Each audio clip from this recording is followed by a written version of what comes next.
Hello and welcome back to Tracking Trends. Today's topic is dal roti and dal chawal. You must be asking why dal roti and dal chawal. Pulses, as you know, are not only an important source but also an affordable source of protein. And protein is what we need to build a nutritious diet, and protein is what we need to address the nutritional deficiency of our people.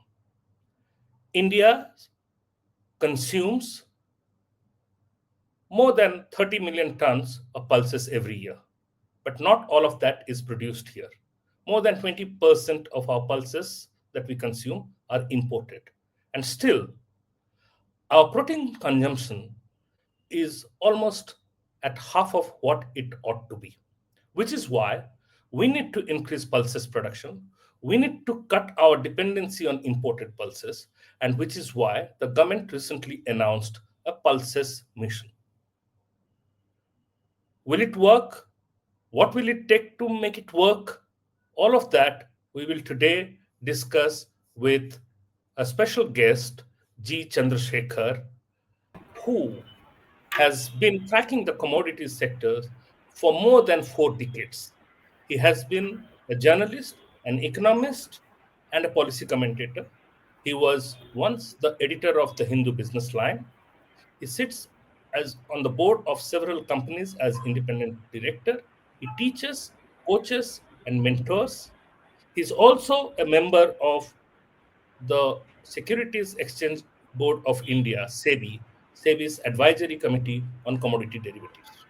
But before I go over to Mr. Chandrasekhar, a gentle reminder once again, please subscribe to our channel, press the bell button so that you get notified every time we have a new show.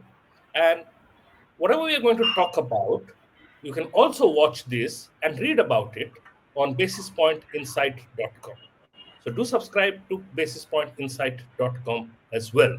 Let's start by you taking us through the pulses economy and where it stands today and its criticality to the broader economy and the broader well-being of our nation and its people. Yeah, yeah. Let me go back a little bit in time. In the 60s, as all of us know, India faced serious food security challenges, and we were living in what is then pejoratively described. And I get very angry with that, but you can't help it. Ship to mouth existence for India. We were importing rice, we were importing wheat. Then came the green revolution of the in the mid 60s, etc. There was a big transformation. The Green Revolution delivered extraordinary benefits, ensured our food security, but the Green Revolution focused only on rice and wheat. And even today, our focus remains on rice and wheat. And the Green Revolution, unfortunately, for whatever reason, maybe justified those years, bypassed both oil seeds and pulses. And therefore, what happened was the policy support for oil seeds and pulses, investment support, research support, all of that lagged for several decades. And in the meanwhile, our population started to increase, economic growth put more money in the pockets of people, therefore demand kept rising, and but production growth trailed demand growth, and therefore we started to feel tightness in supply, shortages, rising prices, etc. And that's how our import of pulses started. And actually, it started in the early 1980s. I remember very clearly. I was then the executive secretary of a trade promotion association, and I was also requested to help pulses imports. But anyway, and therefore I've been tracking this for decades, and I work very closely with the pulses trade and industry. I often advise the India Pulses and Grains Association. But be that as it may, and therefore I now mean, we have reached a situation. you mentioned 80s. I was in my teens then, Yeah. or I was just stepping into my youth, and I remember the shortage was driving up prices so much that in many middle class families, you'd have dal for the you'd have namesake dal. There will be a lot of Yes. water in it and Yes. very little oil. And then Right. it changed Right. by Right. Right. yes, middle class Exactly. acquired a lot of purchasing power, and then Right. Right. we Right. started seeing the water content going down in our dal, and Exactly. that kind of started driving up demand for dal also. Very Anyway, true. Very true. Very true. Very true. And that's why there is an expression called the soup is thin. so So there is not much of lentil in the soup. But anyway, so and therefore we have reached a situation where our import dependence has been increasing year after year in the last 15, 20, 25 years.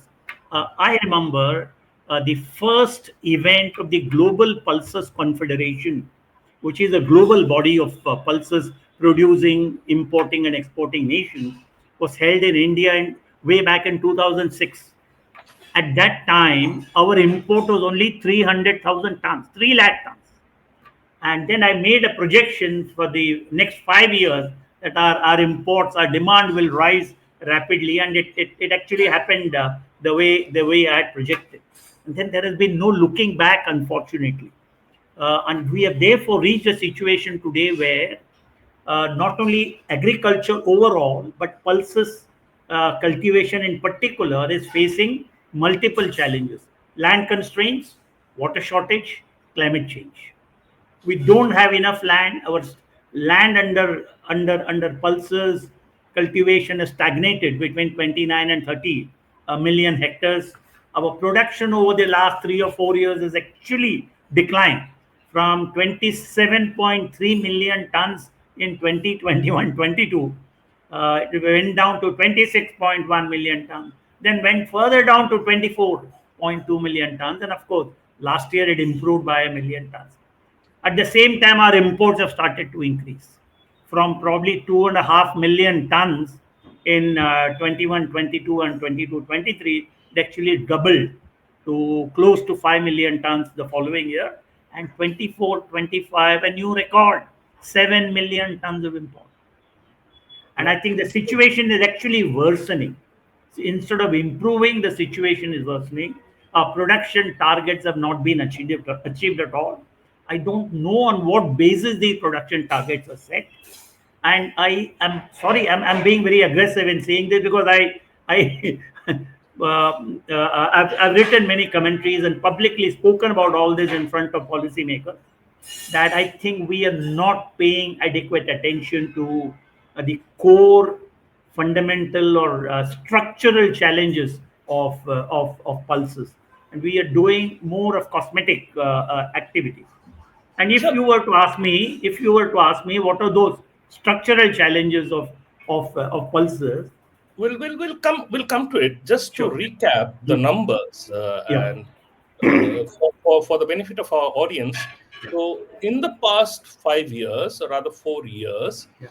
our pulses production have dropped nearly to 10%, 27 Yes. million tons to Yes. 25 million, Absolutely. and Absolutely. our imports have nearly doubled Yeah. from 4 point some million tons to now 7 million tons last year, and that's rather concerning.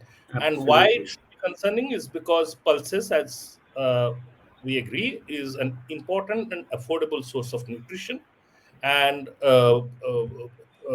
protein. And protein intake of an average Indian is almost half or less than that of what it ought to be. So, a good Absolutely. part of that additional protein intake has to come from pulses, which is why we need to increase our pulses production, if not double it, but a significant increase in it in the coming years. Right. Absolutely. Now, You hit let's the let you yeah. You hit the nail on the head, Rajesh. I must mention the numbers. We need an average person needs about 80 grams of protein every day. Current per capita availability of protein is only 45 grams a day. And oh, my own research shows I can demonstrate that pulses are the most economical protein. Your yeah, milk is high protein, eggs are high protein, meat is high protein, but they're all animal protein. We need in this country more of vegetable protein, where you have pulses, soybean, and groundnut. These are three major sources of vegetable protein, and all the three are far more economical than animal protein, and therefore that makes a strong justification for increasing our production of pulses and increasing our consumption of pulses. Yeah. No, now you were talking about the structural challenges to Yes. Yeah. increasing Yeah. pulses Yeah. production. Oh Let's yes. get back to that. Yeah, sure. It's like this. It's actually valid for many crops in our country, but particularly in case of pulses, it is cultivated on small and marginal landholding. There's a low level of input usage. There is lack of irrigation. The input qualities are suspect. The farmers' agronomic practices are very traditional, very antiquated. The farmers don't have proper market linkages. The agri infrastructure for storing the harvested crop, grading, sorting is virtually non-existent. And of course, he is subject to climate change and weather aberrations. Extended monsoon or early withdrawal of monsoon, and most important, pest and disease attack. Pest and disease attack and pulses are highly vulnerable to susceptible to pest and disease attack. All this is resulting in low yields. Therefore, we need to take a holistic view when we want to increase pulses production. It is not simple one or two steps that will help us. We need to move in multiple different directions, looking at the input side, agronomy side, water management, pre-harvest technology, post-harvest technology, agri infrastructure, market linkages, whole lot of things. Yeah. So, uh, if this pulses mission has to succeed, it has to embrace a multi-pronged strategy Yes. that addresses a list of challenges that you outlined. Let's start with the issue of land shortage. It's a big constraint. So, we grow pulses in most places after the aftermath of a rabi or a wheat crop, right? We grow them once, in some cases, probably twice. Is one solution, could one solution be to find ways to grow pulses? The number of times we grow pulses in a year, is the solution lies in finding a way how do we grow more? uh, the number of times, how do we enhance that? So would that mean coming up with new seed varieties, Yes, or there are already, Rajesh, two harvests for pulses. One is a Kharif harvest, the other is Rabi harvest. Kharif harvest in September, October, Rabi harvest March, April, etc. And there is also a small summer crop, which is only a very small quantity. The point is, two harvests are already taking place in our country. The challenge is a yield, number one. Number two, challenge is also to find new area for cultivation. One of the suggestions in the pulses mission is to plant pulses in rice fallow. After rice is harvested, there is a fallow land period where we can plant pulses, which is a great suggestion, but it has to be implemented. That is important.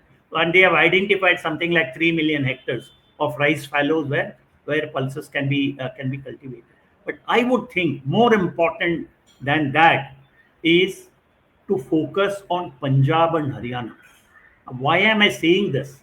Punjab and Haryana have, for the last 35, 40 years, been engaging in what I call high input agriculture, which is grain monocropping. Rice, wheat, rice, wheat cycle. This grain monocropping has has affected soil health. The water table has gone down to alarmingly low levels.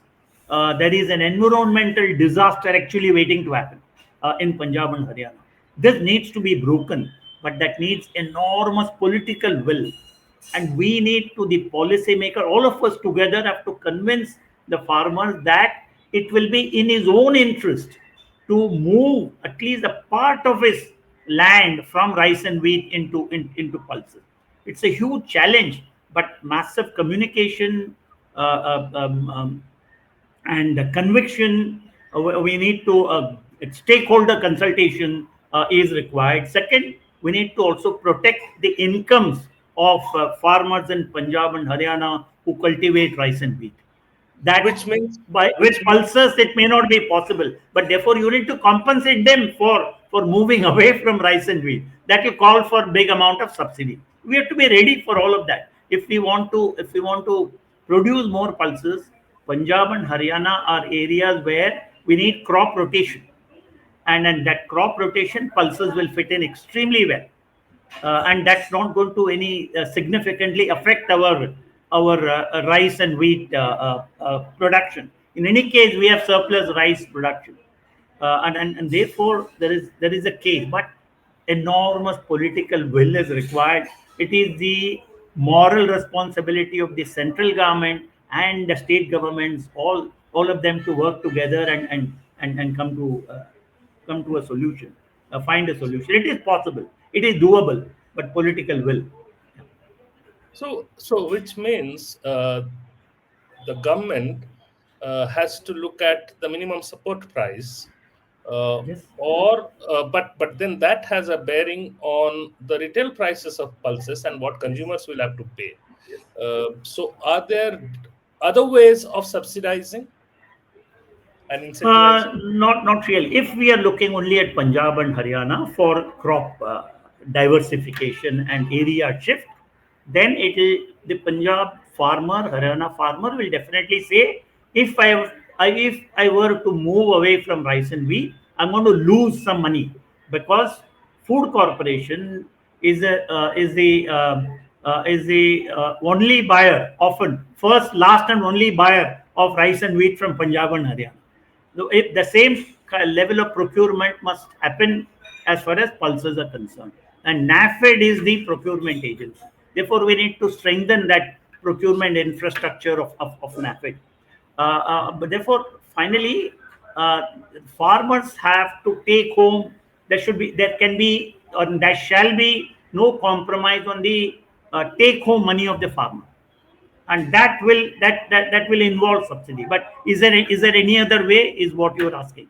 The second way is, in the existing land itself, the 29 to 30 million hectares that we cultivate, leave aside Punjab and Haryana, I think we need to bring in multiple technologies.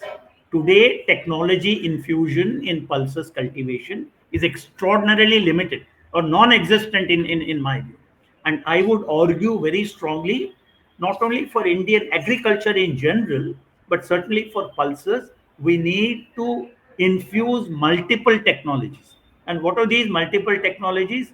Information and communication technology, agriculture biotechnology, nuclear agriculture technology, satellite technology, drones, nanotechnology, field robotics, digitization of supply chain. I mean, there are so many things to be done, but I don't know whether these multiple technologies are engaging the attention of policymakers. I'm honestly not very sure. But unless we invest the pulses cultivation and the pulses supply chain with technology, it's going to be very difficult.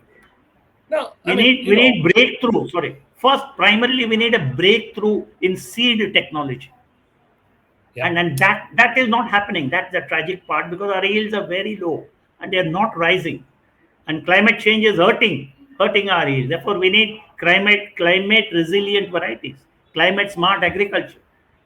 So, Yeah, so you have said a lot of things there. yeah, yeah. Let me again break them down. You said the start has to be with seed technology, where we haven't done anything, and we have seen the results. When we try to do something with rice and wheat, we have seen the results, and there is no reason why we can't repeat that success in the case of pulses. It's just that pulses are treated by the farmers as supplementary crop, by the policymakers as a supplementary crop, by everyone as a supplementary crop. Yes, So yes, to begin with, that mindset has to change. yes. That it is part of your core Correct. basket, and therefore you need to pay attention. So how do we what's stopping us from investing in seed technology to come up with, I mean, that's not going to happen overnight, but at some point we need to make a beginning, right? We have to start today. We should have started 10 years ago. But anyway, I want to share the analogy of rice. I'm writing a piece now. The Indian public sector research institutions have researched genome edited rice varieties. There is a mindset that we are against genetic modification, which is inserting an alien gene into the seed and that cultivation. There is a great amount of prejudice, unfounded prejudice. But be that as it may, the Indian public sector research institutions are now working on what is called genome editing. That is, you don't insert any alien gene like you do in BT corn or BT cotton, but you manipulate the existing gene within that variety to get the trait that you want. And that is how there are at least two varieties of rice which are being experimented, and the initial results are absolutely positive. I think that kind of genome editing techniques are required for pulses. And therefore, I'm sure within India we have very good research capability. ICAR and other institutions. I think we should start looking at a genome editing technology for pulses to edit or manipulate the gene to become heat resistant, drought tolerant, pest resistant, or whatever trait that we want to have. This is one single step that can help, but the results will come only after 7 or 8 years. It's not going to it's going to take time. And And yeah. who should take the lead in this? Which part of the government, which institution is best positioned to do it today? I tell you, when you look at the pulses sector, I find there are at least half a dozen ministries involved. You have the agriculture ministry, which looks after production. You have the consumer affairs ministry of food, consumer affairs department, which looks after prices, etc. You have the commerce ministry, which looks after import export. You have the finance ministry, which tinkers with the customs duties and all of that. You have the environment ministry, which controls GM and those related policy matters. You have the health ministry, which looks at the health perspectives of foods, etc. There are multiple ministries. We need to have. I think these ministries are working in silos. And pardon me saying this, but I want to be blunt. These ministries are working in silos. They need to work together.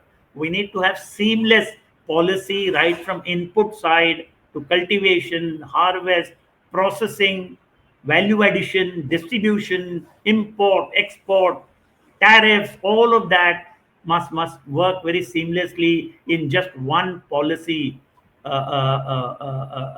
paradigm. But that's not working. And each one of the ministries is in its own trajectory, looking at pulses very differently. So who is responsible to deliver on the mission that has been announced? My sense is it is the Ministry of Agriculture, because it is relating to only production, and I have a problem with that. I'm sorry. We need to raise production. There is no doubt. There are no two opinions at all. We need to boost our production, which is the job of the Agriculture Ministry. Its core objective. But what is important is, what if you produce more? We have seen even when we produce less, the prices of some of the pulses are ruling below the minimum support price, right? And Yeah. that therefore, what is important is, not only we should produce more, we must focus on higher production. We should also focus on higher consumption. Consumption is the key. Demand should drive production. In every market, demand drives production, and therefore we need to boost our consumption. Our per capita availability of pulses, about 14 or 15 kilograms, is far less than what the nutritionists recommend, which is at least 20 kilograms. And even within that per capita consumption, let me tell you, Rajesh, and I'm sure you know it, There is a skew in consumption. The top 20-25% of the population with good decent purchasing power gets to gets to eat probably 25 kilograms and more of pulses per person per year, per capita consumption. The bottom 40% of the population, with which I'm seriously concerned, I'm worried about, which is facing malnutrition, protein deficiency, gets to consume less than 10 kilograms of pulses. And that Right. is the target population we need to address their nutrition security, their protein deficiency. And imagine if we were to lift the consumption of the bottom 40% of the population, demand for pulses will explode. And that is why both production and consumption have to move in tandem. And the agriculture ministry is looking only at production. I would not stop with production. We should go and move the entire chain. Beyond production, what happens? The supply chains have to be strengthened. Dal milling industry needs to be modernized. We need to deliver pulses, if need be, at highly subsidized rate, along with rice and wheat, to vulnerable sections of the population. We are giving 5 kilograms of rice or wheat to about 800 million people. Nothing should prevent us from supplying at least 1 kilogram per family, 1 kilogram of pulses per family per month. I think it is doable. Sorry, if it involves a cost, so be it. We must absorb that cost. And Right. that is how, over a period of time, we will improve our nutrition security, will improve our protein security, and that will also create demand for pulses. Once you have created demand, it will send signal to the farmers and to the producers, and then therefore they will produce more. Sorry, one more. I'm sorry. One thing. And along with production and consumption, we need to have an appropriate import and export policy. I'm sorry to say our import policy does not take into account our domestic demand supply dynamics. We Imports are required, there is no doubt at all, but those imports need to be monitored. The government today has no clue how much of pulses have been contracted for, how much is coming, which pulse, which port, which month, and what is the price at which it's coming. And therefore there's a huge import of pulses, because it is open general license, free trade, put it that way. But that is fine, but you need to monitor monitoring of pulses, and asking importers to let the government know about their contracting, how much they have contracted for, will give data for policymakers to very proactively make adjustments to your tariffs or import export policy. Today, government has no data relating to pulses import, and that data is important. Our policy making should be data driven, which it is not today. Every time I talk to an expert about any problems of any sector, everybody comes back to tell me that the government has no clue as to what is happening. I mean, there are so many topics on which I've had these conversations. So, I mean, sometimes it keeps us wondering, does our government have a clue to anything at all? And and that's a very serious concern. That should be a very serious concern. Now, coming back, I'm told, the spike in imports that we have seen is also because a lot of industries that use pulses, for example, basin, for instance, um, they are kind of preferred to go for imports because the landing price of these imports are much lower than the minimum support price. In some cases it is almost like, for instance, in some cases, if the MSP is about 70 rupees, import price is about 35 rupees to 40 rupees a kilo. Now, how does one address that issue? Yes. Rajesh, thanks. I think you touched another aspect which I've been talking about, and I'm very concerned. the minimum support price. Every year, in a very routine manner, we keep raising the minimum support price. And the minimum support price does not take into account, of course, it neutralizes inflation and increase input costs, etc. All that is justification. But if, because we are also, our markets are integrating with the global market, we need to be looking at global situation, global prices. Uh, I'm sorry. We should be looking at the global marketplace also. Merely raising the minimum support price season after season or year after year is not going to, it's a palliative that you give to the farmer and keep him in a very artificial world of security. It's not going to work anymore, number one. Number two, therefore we need to review our rationale of MSP itself. Number two, MSP alone will not work. We need an effective procurement policy. When prices decline below the MSP for whatever reason, we need the procurement agencies have to step in. Institutions like NAFED will have to step in, and they need very robust infrastructure across India. And therefore that is also not adequate. We need to improve and invest in a robust procurement infrastructure. Therefore, it is MSP plus plus. MSP is one. The first plus is the import and export policy, including tariffs on imports, and the next plus is the procurement policy. And therefore, MSP has to work in tandem with with import export policy and tariffs as well as the procurement policy. That is not happening. The CACP or the government is working in a silo. MSP बढ़ा दिया इतना ठीक है चलो 5% 10% or whatever that price increase is. But the other side, the import export policy will also have to remain proactive, look at the market dynamics, and not change your tariffs or import policy after it's like closing the stable after the horses are bolted. That's the situation we have faced many years, and Mm, therefore all these have to work in tandem, mm. and therefore you need a lot of inter-ministerial coordination, which I suspect is lacking. What I'm curious to know, where are we importing these pulses from?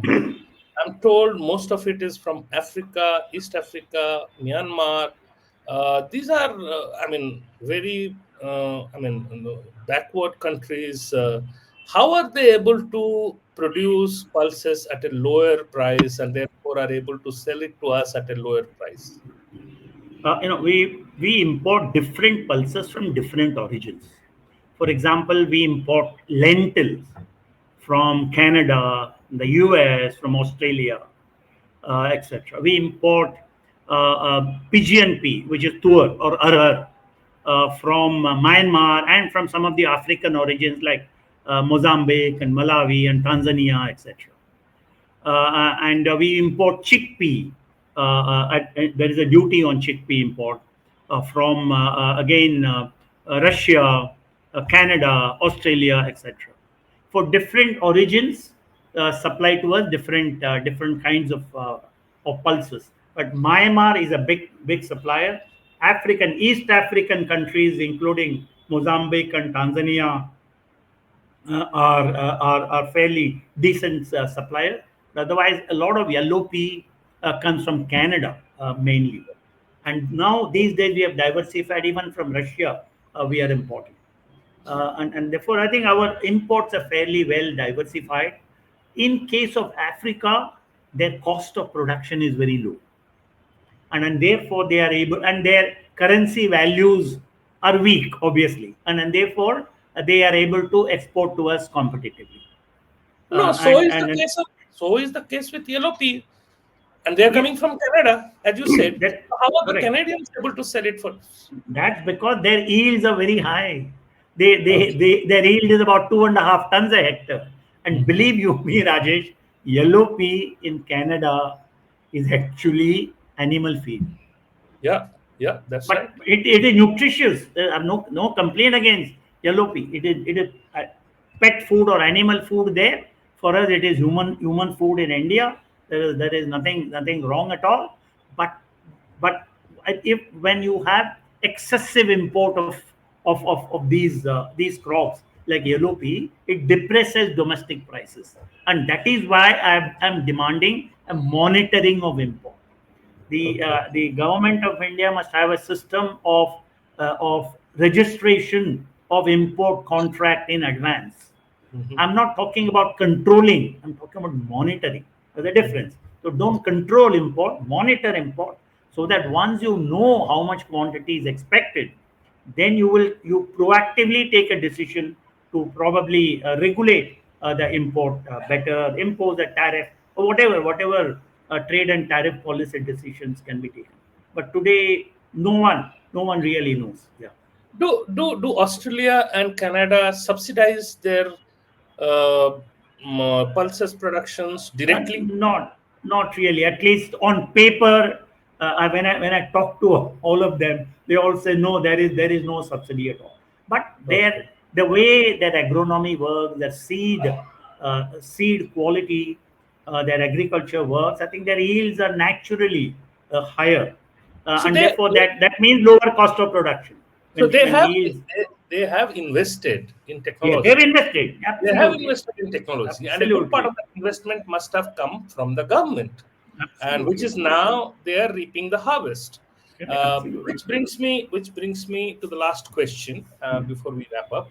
You talked about a, a number of technological interventions that can be done. Yeah. Deployment of artificial intelligence, biotech, nanotech, satellite Yeah. science, all of this.